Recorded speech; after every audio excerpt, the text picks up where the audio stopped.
Hi, everybody. Welcome to the Impact at Scale podcast with Zal Dastur. My guest today is Alina Truhina, the CEO and managing partner of the Radical Fund. Hi, Alina. Hi, Zal. So good to be here. Thank you so much for coming on the show. You're someone I've been keen to speak to because your name pops up in a lot of places in Southeast Asian climate tech. So great to have you here. I'd just love it if you could give us a little bit of a background. What led you to start the fund, and then we can go a bit into the fund. Of course. So I've been working in innovation entrepreneurship for the last sort of 10 years across different markets, different regions. So my business partner and I actually met when we were running an impact accelerator or impact program called Spring many years ago, and that was across South Asia and East Africa, and it had a really strong gender focus. That was something that really gave us the insights and the network and the understanding for the entrepreneurs at the earliest stages and their needs across the different emerging markets. We then started several funds and venture builders in Africa, and really excited to see that flourish and thrive. Right now, our Africa Fund 2 and Venture Studio has over 70 people and over 80 companies under our belt as at today, so July 2024, and we're continuing to invest and continuing to support the early stage companies. And that, of course, led me to, and us expanding to Southeast Asia, which has always been my sort of goal and my passion is to move to the region and to work really closely with expanding the ecosystem, the entrepreneurial ecosystem here. And I've always been kind of embedding, and my career has been embedding elements of climate work. For example, specifically, worked a long time under or with the World Bank's Global Facility for Disaster Reduction and Recovery, GFDRR, and that really sort of showed me, the kind of the impact of climate change and the need for, both prevention but also adaptation to climate. To elements like having my family in Australia, where, as we know, there's a lot of impacts from what we see from climate change, bushfires, floods, and across the world. And so, my sort of entry and my passion for climate has only become stronger. So there was no sort of specific big bang, sort of light bulb moment for sort of starting climate, but it was the conviction that actually entrepreneurialism, innovation, and investing in innovation at scale, investing in technologies, investing in entrepreneurs who are taking those technologies, products, services, new business models at scale, will help us solve and adapt to the crises that we're seeing today that are resulting from climate change. So that's why we launched the Radical Fund last year. It's so interesting because I've had quite a few people on this show, and I think you're one of the first to say that there wasn't something specific that catalyzed the creation of the fund or that motivated them into this space. Typically, when I speak to people, it's like, they tell me they had children. And then that notion of what am I passing on to the next generation really got them thinking. And I feel like you skipped a couple of steps between Australia and Africa. So what was that jump? What was that leap? Because that's, not usually a well-worn path. So I'm Australian by background, although I was born in Europe, but I grew up in Australia, and and I left Australia many years ago. My family's still there, so obviously I go back and visit them.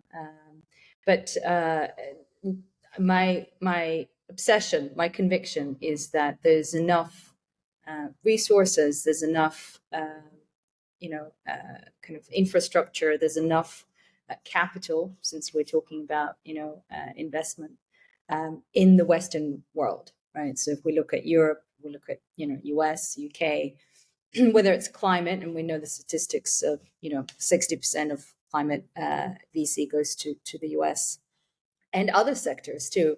And so, in starting our work and my work specifically across development, in development with the World Bank, where I spent about 7 years there, it opened my eyes to the fact that actually, the emerging and frontier markets have just as enough, if not more, passionate, purpose-led people who are incredibly intelligent, people who are incredibly, specialist, technical experts, entrepreneurs who have ideas, who have, very clear needs and very clear opportunities. And there's a huge, huge opportunity to serve those markets in a better way. And so the shift away from sort of Western world towards focusing specifically on emerging markets has happened sort of, after leaving the industry of media, where I worked in at the start of my career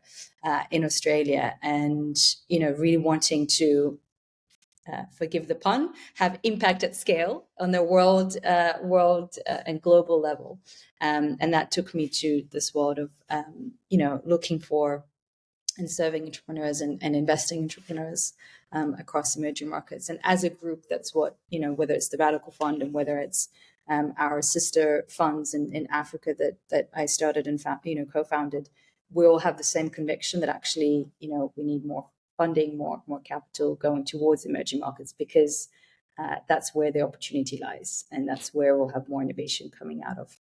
And I also imagine that's where a lot of the pain of climate change is going to be felt in the next 10, 20, 30 years. Absolutely. I mean, and it's already being felt, right? I mean, I use I tell the story, which is when I moved to Bangkok a couple of years ago. I knew there would be an adjustment, to moving to a new country and new culture, and but I didn't expect to be needing to adjust to things like air pollution, you know. And that really deeply affected me. And I actually found out that, my body doesn't tolerate air pollution very well. And again, that's, kind of a direct or an indirect result of, agricultural practices, that people, the farmers are burning every year. It's a cycle, and, we can unpack sort of why that is the case. And there are actually companies that are trying to, bring again new solutions to farmers to prevent burning, so that lowers the kind of the air pollution and the AQI. Of course, that's not the only reason. Obviously, there's a huge elephant in the room of the industry and the role of the industry. But that was an immediate sort of, hey, it's real and it is here. And, we're now in the flooding season, and it is flooding, and people are dying. And, in the heat, we had a couple months ago, the heat waves, we're losing lives, right? So it's not like, hey, in the future, there will, we'll see some form of an impact because of this thing called climate change. We are already being affected. And, and I think from an opportunity point of view, we have a real, optimistic or positive opportunity, right? In a positive light, because I think when we talk about, and I'm curious your views, climate change is always seen as this doom and gloom, like, oh my God, oh, let's talk about this thing. Why not treat it as an opportunity to do something in a different way, right? Not a completely sort of new, dramatically new way. You have to be giving something up, in your life, right? A lot of people, again, think about it in that light. Oh, I have to, stop doing something, right?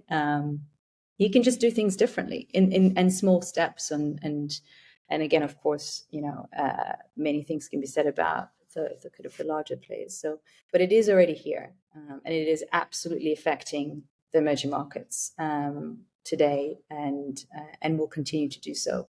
And if we don't do anything about it, well, we know the consequences of that. I mean, 2 points you raised there that I, wholeheartedly agree on. One, that climate change is here. You're from Australia. The same town that one year gets flooded, the next year has wildfires and drought, and it's this horrific cycle that just continues to repeat itself. And you're getting these 1 in 100 year storms every 6 months. So, you know, it's something that I spend a lot of time telling people that climate change isn't something that's happening far off. It's happening right now and it's impacting our lives. It's just that we look at it as a natural disaster or something that we kind of put off to, I love this word in insurance, or I don't, but in insurance files of the act of God. It's like, this is not God. This is weather patterns. This is science. This is a lot of different things. And the other thing being the opportunity. I mean, I see this as like the industrial revolution, where everything is going to be reimagined. Like, we had the industrial revolution, we had the technology revolution, and now we're coming to hopefully a sustainability revolution, where we realize that everything that we do can be done in a sustainable way, but it's not being done right now, and we need to think and understand about how we move to that. And I think that starts with energy, but it talks about the food that we eat, the way that we transport ourselves, the way that we live, the way that we build, what we manufacture, like all of these things. We need to start taking the planet into consideration, and that's something that we probably haven't done up until this point at all. And so I think it's a big shift that's going to happen, and hopefully there is a lot of opportunity. I mean, I believe the next set of billionaires and whatnot will come from this, because they will be solving these huge problems. Yeah, I couldn't agree with you more. And I think what warms my heart is to see, first of all, how many people are working in this space. And by this space, I don't just mean climate. I think we always sort of try and box, concepts into a very neat sort of, yeah, an understanding. But, climate is quite omnipresent, right? So you could actually look at it, and it does impact, to your point, all industries. I mean, I don't think there's an industry or sector, that's kind of not affected by it. Or again, the flip side is, and we tell this to kind of both our stakeholders and partners, but also entrepreneurs in encouragement is, action or investing in climate and investing in climate action actually provides quite interesting opportunities for reducing costs, right? So if you're a corporate and you're really looking at your value chain, you're looking at, how to reduce water intake, how do you reduce energy through, again, whether it's existing technologies or new innovations. And by the way, there are already existing technologies. There's enough technological innovation that has happened to be able to actually utilize that. You can reduce the cost of doing business, right? And again, bottom line is every corporate's interest at the end of the day, as well as create value, right? So by employing new practices or by tweaking, it doesn't have to be, again, dramatic. It's not like you have to stop the way you're doing business. And so I'm really encouraged by that. I'm encouraged by how many people are entering the space and working in the space, understanding, learning, are curious about the space. And I think sometimes there's this kind of misperception that you have to be an expert in climate, to be able to talk about it. Absolutely not. It concerns every single one of us.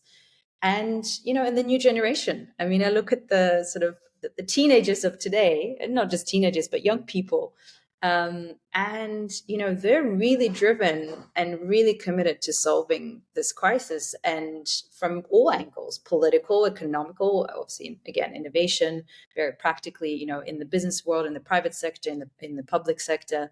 So I think we're living in a very, very interesting moment of our lives where things, to your point, there's a paradigm shift, and whether that's a revolution or an evolution. And I think we're very lucky to be witnessing this, and as well as participating in it and being an active stakeholder in it as well. Absolutely right about, and I hate saying this because it makes me feel very old, but like young people, right? And they're like, when I was 15, 16, I was not out protesting for anything, right? You were just kind of looking for a party or, a, Trying to find candy. yeah, exactly. Um, and I feel like that is really coming through, because there is that fear of, hey, we're going to be the ones that feel the brunt of this. So we need to be able to do something about it, which is incredible. And to see people step up and to see people, you know, voice their voice what they feel and voice what they think about climate is incredible. And also I had Professor Benjamin Horton on the show, and he was, you know, amazing. And what he told me was that, the scientists have failed. The scientists have failed because they are not salespeople. They're not marketing people. They're scientists. So if they tell you that, oh, we're gonna increase global temperatures by 1.5 degrees, well, what does that mean? You can't just say that and put it there, because that doesn't mean anything to anybody. So now we need salespeople, we need marketing people, we need lawyers, we need engineers, we need everybody in every potential industry, in every job, to start saying, hey, I'm the head of procurement for this company. I have a climate job. I'm the CFO. I have a climate job. Like, everybody has a job in climate, and we need everybody to kind of come on side. And I think, you know, I don't know about you, but I don't come across many climate deniers anymore, at least not 10 years ago, right? Overtly. Mm. I think like 10, 20 years ago, people thought that climate change didn't exist. You had the, you know, then president of the United States saying that it was invented by China.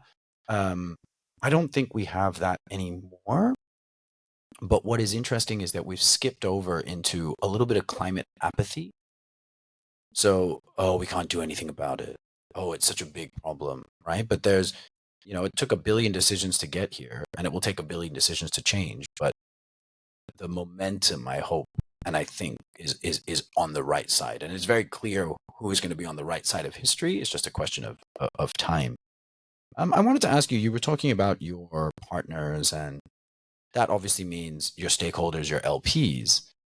How are you finding connecting with LPs and getting them to understand that this is important, and as well as the return, because obviously that's what LPs want, right? LPs want a return. Great question. LPs, limited partners. I don't know, for the audience who might not know, sort of in those investors that are investing in funds such as ourselves. So it's an interesting question because it is still very much an evolving, let's say, again, ecosystem of diverse types of LPs. So let me unpack that. Of course, there are those that are, that have very specific mandates to invest in climate and nature and biodiversity. And that's fantastic because they're quite focused and they have a very clear thesis, just like the funds do in terms of what they're looking for, in terms of where they're investing. So they might have very specific geographical and sectoral or subsectoral mandate and goal. So there's a number of investors that are looking for example, just funds that are looking at nature-based solutions, right? So it's a big area, but they are not interested in energy. They're not interested in logistics. They're not interested in other subsectors, and so you've got really really specific LPs. The other kind of group is limited partners that are looking for, and this is a general comment actually, as a society we have thankfully evolved from just looking at climate as climate mitigation or just decarbonization, i.e. kind of reducing the GHGs in the atmosphere, and again investing in just the mitigation side of it, preventing climate change. We have thankfully, and due to all the work with COP, due to all the work with in terms of the discussions and dialogues driven by, of course, the scientists and other stakeholders, we're now looking at climate adaptation, and adaptation is coming to the fore in the mainstream dialogue and conversation, and it is an important sort of, I guess, evolution or pivot because to our earlier point, we have to be able to adapt to the realities of today and tomorrow because we're already facing them. Adaptation is a little bit harder to measure, right? There's greenhouse gas emissions on the mitigation side. Adaptation is a whole sort of plethora of livelihoods and water and diseases and again, if you look at biodiversity metrics, so it has and encompasses a wider complexity factors and lenses and again sort of metrics or KPIs and impact metrics. But that has happened. So you've got investors who are now not just looking at climate mitigation, but investors and LPs who are looking at climate mitigation and adaptation, which is much more holistic. Of course, there's those who are more sort of market return driven, so purely commercial LPs, who might not necessarily be only or wholly focused on climate. They might be investing across other sectors and again across a variety of different geographies, but they are carving out a portion of their capital to allocate to climate. And that's really encouraging to your point, because it is no longer just the pure sort of sustainability focused or pure sort of impact or impact first focused LPs that are looking at this. You've got mandates coming from your real sort of market commercial return driven investors who are recognizing the importance of this, and quite frankly want and realize that they need to have a seat at the table, because if they don't, and I always say climate is not a fad. It's not like, blockchain, it's here, it's not here. And so it's not kind of a bubble that's going to burst. What a great example. A year. Yes. Well, because some people might see it that way. It's a trend, it's trendy to invest in climate. I think more and more LPs are recognizing it's not a trend. And if anything, the opportunity is going to be bigger. And so if you're not investing at this point in time, you're going to miss out. And so you're going to miss out on the learning. You're going to miss out on the access to amazing deals. You're going to miss out on understanding and, sort of becoming a direct investor. And that, again, it's very encouraging to see all of that evolution, because more and more we're getting approached by people who say, I want to learn more with you, in partnership, with you, with the Radical Fund and our portfolio. And we want to engage in a more meaningful way. Meaning and this is not just corporates, like we want to help through technical assistance. We want to help through, doing pilots with your companies. And that's exactly the way, investing should go, LP-GP relationship, rather than kind of a passive sort of, pure financial and of course, return-oriented investment. Which, again, just to clarify, we are absolutely commercially driven and return driven, but we do believe that embedding impact and specifically climate in this space, in this case, with an inclusivity lens is important and it's doable.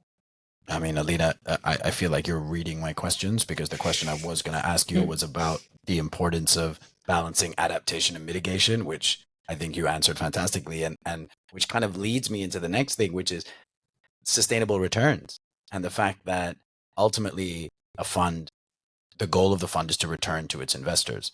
And in order to do that, you need to be profitable, and there needs to be a sound business behind it. So are you finding that there is any conflict here between companies that are mission driven versus companies that are more money driven? Look, what we're finding, and we just received the latest or looked at our latest statistics. As a fund, we take a very sort of iterative approach in learning from our own sort of journey and from what we see in the market. We've just gone through, so we're officially turning 1 year old in about a week's time.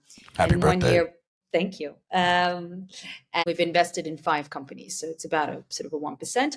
Which is, again, industry sort of appropriate or industry average. And so it goes to show, my point is that we see a lot of, I see a lot of innovation, I see a lot of entrepreneurs coming through. And I think it comes down to being very clear on your criteria or what you're looking for. And different funds have different criteria, right? And I think one of the things actually we haven't touched on yet is that we're an early stage fund. For us, that means coming in as early as pre-seed and up to sort of Series A. The reason that's important is because traditionally VC sort of is around about the earliest is seed, but not even, but it's more closer to kind of Series A, B. And that's quite catalytic, right? And so if you're talking about impact, that's quite impactful to say, actually, we're going to come in and back entrepreneurs who are not yet profitable, are not yet revenue generating, might have, I don't know, 10 customers, but have an entrepreneur and a founder whom we're backing with very little data at this point because of the stage and maturity of their company. So it does come down to how and what you look for. And every stage is different. Your criteria for what you look for in terms of and evaluate in terms of, as you mentioned, sort of returns and traction and performance, as well as kind of climate impact at sort of pre-seed might be very different to how you evaluate a Series A company, right? And should be very different, right? Because by Series A, you have a lot more data to show. So far, it's been a very interesting journey. Again, we've invested obviously in many companies before that, and kind of bringing all those learnings as well. So it's a balancing act, of course, but it's not something.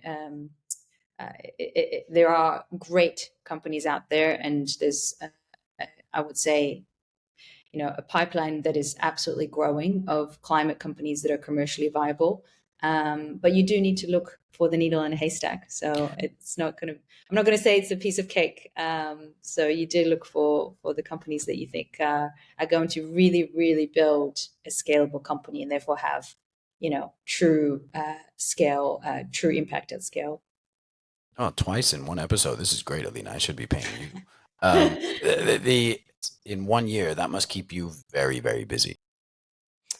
So it's about it's less than that. It's about sort of 50-ish companies per month, kind of is the average, plus or minus. And and that includes like looking through obviously their materials and their deck, but most importantly, and I would always say that most importantly, it does require to speak to the founder themselves. So we invest in founders and at first and foremost, and their ventures kind of almost secondary to that.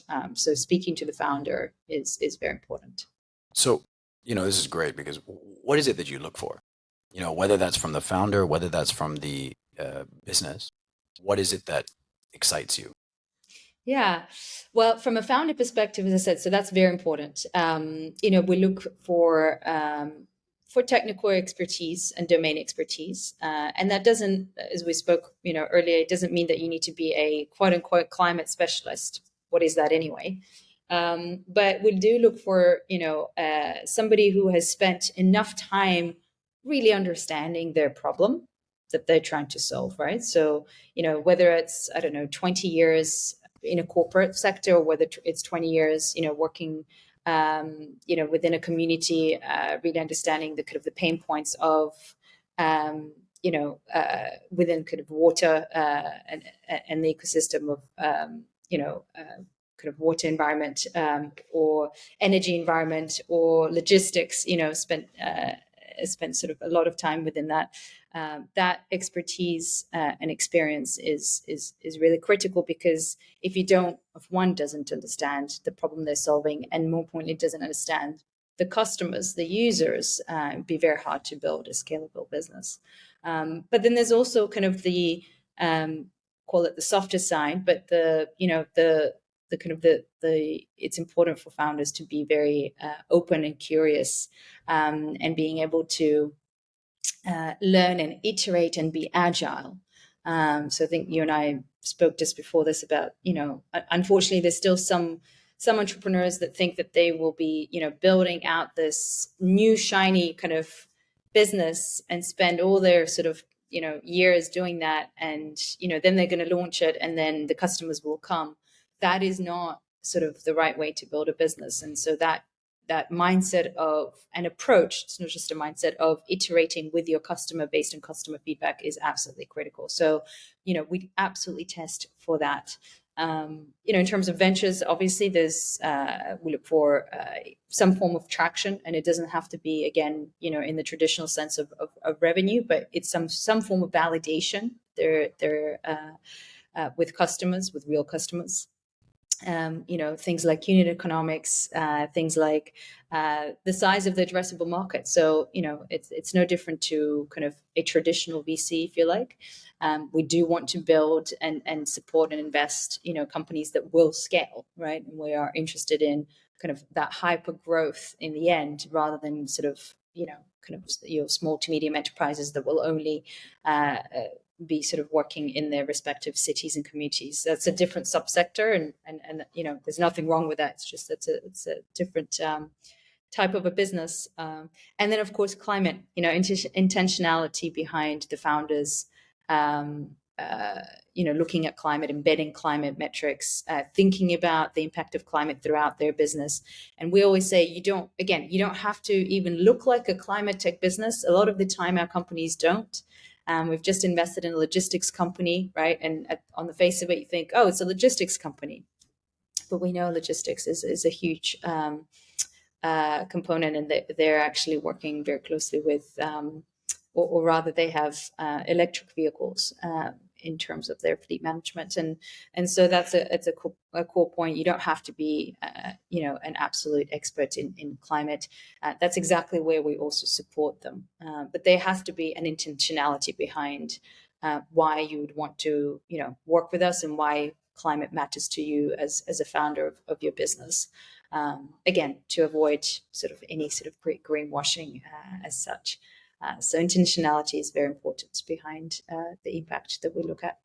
I mean, that's what I'm starting to see now is that there were a lot of businesses which originally, the climate piece was like it was like maybe a part of the business that they were doing, whereas now it's like, well, it's core embedded in the company so that the more whatever units you're selling or the more that you sell, it's better for the planet because my product is inherently good and it has come from that sort of line of thinking, which is, I think, a big change from what climate companies used to be previously. And I'm glad you mentioned that because I've speak to a lot of my clients, and a lot of them are like this. They sit in a room for 6 months, 8 months developing a product, and they come to me because they need help with the sales strategy and taking it to market. And I come and ask them. I say, okay, how many customers or how many potential customers have you spoken to before you built this? Oh, none. But well, how do you know that anybody wants it? A, and how do you know the people that want it are willing to pay for it? B, because those are the two things, and I find that they kind of look at me like, what do you mean? I said, well, stop whatever you're doing and go and find 50 people that will pay you for your product and go and take feedback from them to hear what they will pay for, what they won't pay for. And it's a big shift in their mindset because they've spent all this time building a product without actually knowing whether somebody's out there is going to buy it, which Yeah. I find a problem with a lot of first time founders, especially. Yeah, it's critical. In the industry, we're all sort of obsessed with, well, on the early stage side, we're obsessed with getting founders to product to market fit, right? That magic moment. But we often forget, or rather don't mention, that there's such thing as problem solution fit. And often, what you're describing is founders think or assume that there is a problem, and they think and assume and hypothesize that, a certain so and so will be a customer and will absolutely, has that problem, but they don't validate it. And so, that stage is absolutely critical to understand. And that's what also, when we speak to really early stage founders, the question is exactly that, is like, have you validated that this is a true pain point? And how have you validated it? Is it through, your kind of friends and family, which is fine to start with, and are your friends and family coming back to you and asking you for, your product and or service because they loved it and they can't live without it, and there's signals that they will be wanting more and more of that.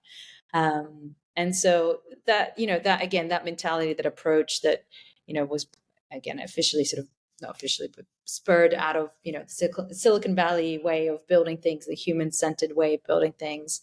it is quite simple. Build things that people will really need and really love and will come back to use over and over again if you want a scalable company. So I think it's a really critical element. I mean, one of the questions I ask a lot of my clients is, what happens if your product disappears tomorrow? Are your customers, are they going to have a problem?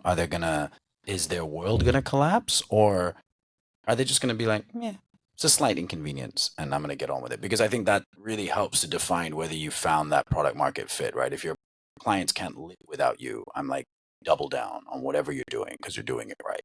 But if your clients just kind of like shrug and say, well, I can find something else, then maybe there's something else there. Um, I agree. how do you, how do we move people to be more motivated um, to act in a sustainable way? It's a good question. I mean, I like to think of myself as a kind of a systemic or systems thinker. I know it's a trendy word to say these days, but I do truly think about it in kind of the different layers and lenses of an ecosystem. I think a lot of it has to do with perception change. One of the reasons why we named ourselves the Radical Fund is because we really do believe that you need radical perception change and radical behavior change if we are trying to solve and address, the most complex challenge of our lives, which is climate. And that perception change is across different realms. You and I spoke a lot about LPs and investment flows, emerging markets, right? Like it does pain me today that with all the evolution and all the positive kind of changes in the world.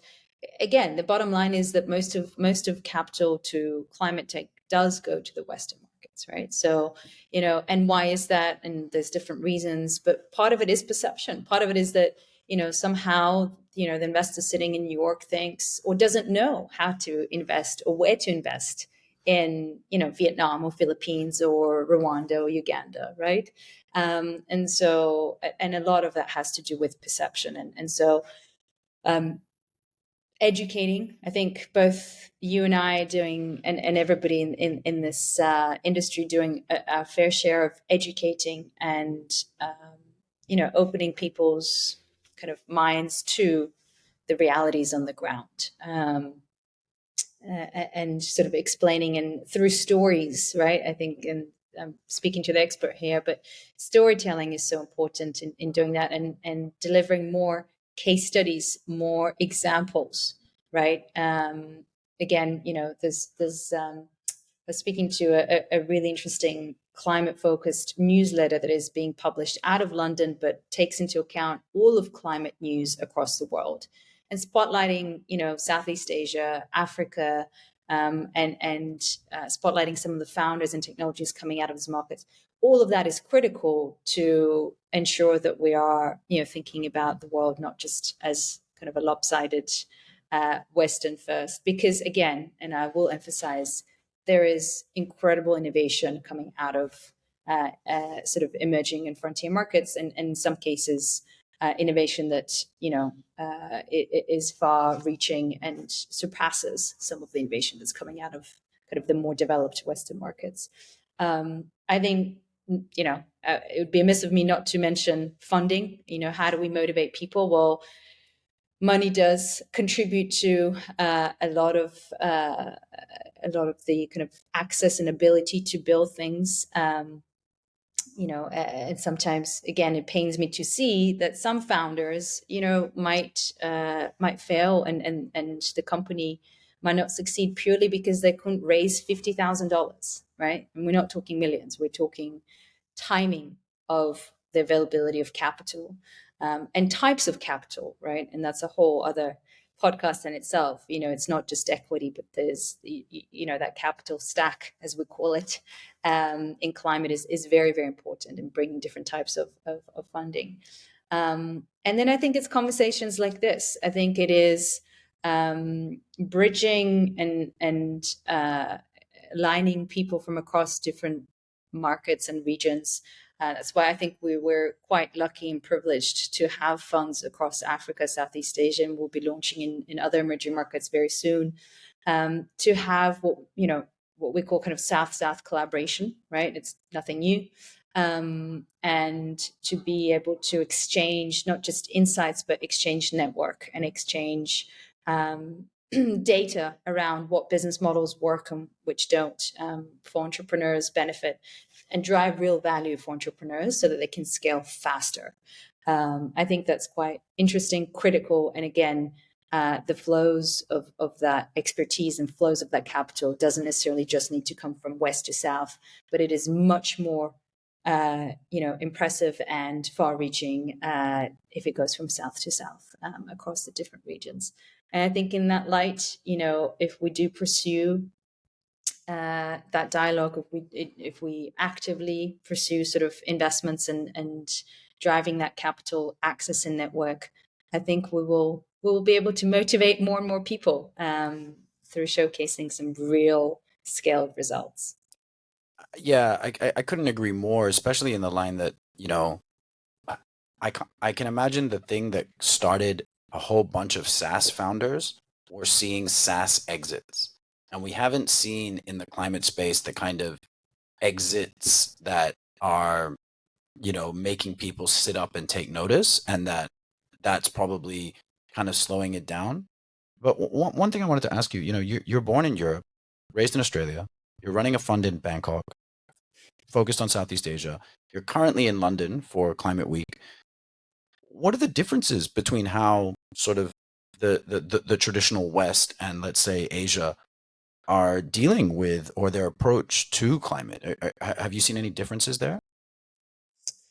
It's a great question. I think a lot of the differences that are visible are to do with a little bit what we were describing, over the last sort of hour, which is culture and um, approach to building companies, and access. So again, sort of, being in London, sort of UK, and extrapolating from that, maybe Europe. Um, the access to the types of funding that's here might be different, not better, but different to the types of pockets and pools of capital that exist in Southeast Asia, for example. In some cases, and and this is some markets are at an advantage should their governments put an extra commitment towards driving climate action. So again, Singapore would be a perfect example of that. It has really set up an ecosystem driven by and underpinned by a lot of R&D. It is committed to making Singapore kind of into a hub for that. And that shows, right? Again, capital attracting talent, attracting more funds, attracting different types of LPs. And that's hard work, right? Similarly, sort of in the West, you might find the government and the, kind of the public sector action is a little bit more at the forefront than in other places of the world where it's a little bit lagging behind, but it is learning from those markets. So the infrastructure resources and again the funding, because then that affects the type of talent that you're attracting. That certainly affects the opportunities that talent has in order to start a business and then be able to grow it into a kind of a prospective scalable company. So that I think is those two things that kind of come to mind. But what's really, really impressive, and I noted that to myself, is, and again, it gives me great hope and inspiration, is that the conversations that I've been having about our portfolio companies and the opportunities in Southeast Asia in climate specifically with other VCs and GPs, and other LPs here in Europe with, between sort of Sweden and the UK and, France, are the same challenges and opportunities, but just in a different lens. So, I mentioned the kind of the capital stack the need for more debt financing. We had a fantastic breakfast with some VCs, and they all raised the same point. We need more debt financing for our companies, and that's coming from somebody who's sitting in Stockholm, and coming somebody like me sitting in sort of Southeast Asia. So that, I think, is quite inspirational, and it again shows that climate need, climate opportunities, and the opportunities for greater collaboration are there. So I think we just need to do more of that and drive more of that dialogue going forward. And one last question I have, because there's something that I know that's a bit close to your heart. Are you seeing more female founders in this space? Yes, it is very close to my heart. In fact, we've just had a wonderful panel conversation last week, organized by Christina Moulevar, Investors for Climate. So a big shout out to her and her partners in London. And Earthshot was one of the partners there, bringing, I think it was 5 or 6, it could have been more. Really amazing Earthshot nominees and some of the winners, with some real innovative IP kind of driven, again, innovation, not just technologies, but innovation across water, health, agriculture. We had one, novel sort of textile innovation. And they all happened to be women. And it was really, again, inspirational to see. We are seeing more and more women. That's not to say that there can't be more efforts. We are always looking out for more female entrepreneurs, and encouraging more female entrepreneurs to start businesses. And, again, part of the challenges that females do face are some of the traditional things that have been spoken about. The family, the kind of the historical, the traditional roles that they might play in markets like Vietnam or Philippines, or Thailand, and even Singapore and Indonesia. So all of these things do matter. We are working hard together with our VC partners. I think all of us, exchanging views, exchanging and suggesting and co-investing together, which I think is, again, another thing is climate VC space is incredibly collaborative, which is, real.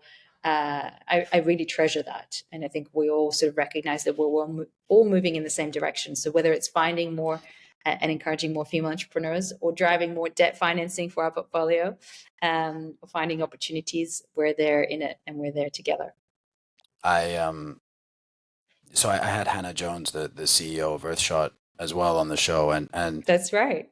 I told her that I wish I could bottle her enthusiasm and energy, because it's so infectious in terms of, like, you just want to get out there and do it. And both of us were saying how there are not that many assholes in climate.